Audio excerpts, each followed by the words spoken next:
Garam. Pengertian garam.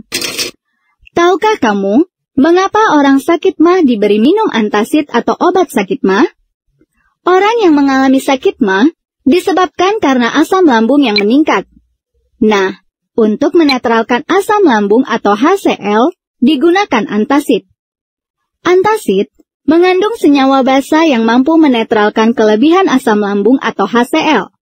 Apabila larutan asam dengan larutan basa direaksikan, maka ion H positif dari asam akan bereaksi dengan ion OH negatif dari basa, membentuk molekul air atau H2O. Jika larutan asam dicampurkan dengan larutan basa dalam jumlah yang tepat, akan terbentuk larutan yang bersifat netral. Oleh karena itu, reaksi antara asam dan basa disebut reaksi netralisasi. Ion-ion ini akan bergabung membentuk senyawa ion yang disebut garam. Bila garam yang terbentuk ini mudah larut dalam air, maka ion-ionnya akan tetap ada di dalam larutan. Tetapi, jika garam tersebut sukar larut dalam air, maka ion-ionnya akan bergabung membentuk suatu endapan. Jadi, reaksi asam dengan basa disebut juga dengan reaksi penggaraman karena membentuk senyawa garam. Contoh garam yang paling sering kita temukan adalah NaCl atau garam dapur. Natrium klorida atau NaCl terjadi karena reaksi antara natrium hidroksida atau soda api atau NaOH dengan asam klorida atau HCl dengan reaksinya sebagai berikut. Natrium hidroksida atau NaOH ditambah asam klorida atau HCl menghasilkan natrium klorida atau NaCl ditambah air atau H2O. Perhatikan, natrium hidroksida adalah basa, asam klorida adalah asam, natrium klorida adalah garam, dan H2O adalah air. Maka, terbukti asam ditambah basa menghasilkan garam ditambah air. Jika dilakukan proses penguapan, maka air akan menguap dan tersisa endapan garam dapur. Dan, jika garam dapur tersebut kamu larutkan ke dalam air, maka akan terbentuk ion natrium atau Na positif dan ion klorida atau Cl negatif. Macam-macam garam dan reaksinya. Rasa garam tidak harus asin seperti garam dapur. Berdasarkan sifatnya, garam dibedakan menjadi 3 macam, yaitu garam netral, garam asam, dan garam basa. 1. Garam netral adalah garam yang terbentuk dari asam kuat dan basa kuat. Garam ini memiliki pH sama dengan 7. Contoh garam netral adalah natrium klorida atau garam dapur atau NaCl, kalium klorida atau KCl, garam Inggris atau MgSO4, kalium nitrat atau KNO3, natrium nitrat atau NaNO3, kalium bromida atau KBr, dan lain-lain. Contoh reaksi garam netral seperti penjelasan sebelumnya, yaitu garam dapur atau NaCl. NaCl berasal dari asam klorida atau HCl, atau asam kuat dengan natrium hidroksida, atau NaOH atau basa kuat. Sehingga, garam NaCl bersifat netral. Dengan reaksinya sebagai berikut. HCl ditambah NaOH dapat terurai menjadi NaCl ditambah H2O.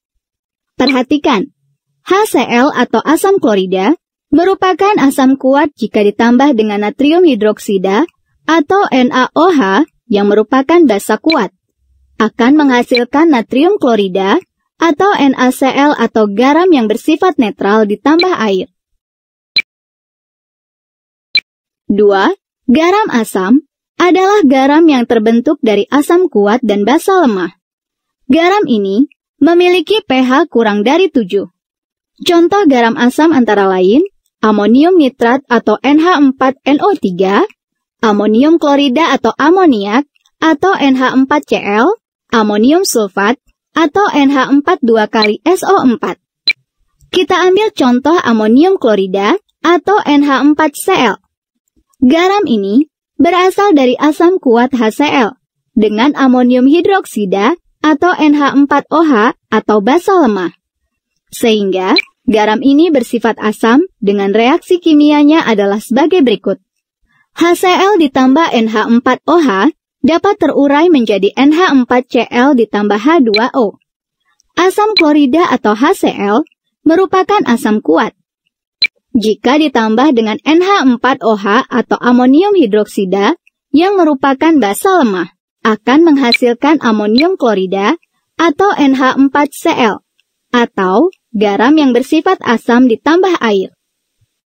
3. Garam basa adalah garam yang terbentuk dari basa kuat dan asam lemah. Garam ini memiliki pH lebih dari 7.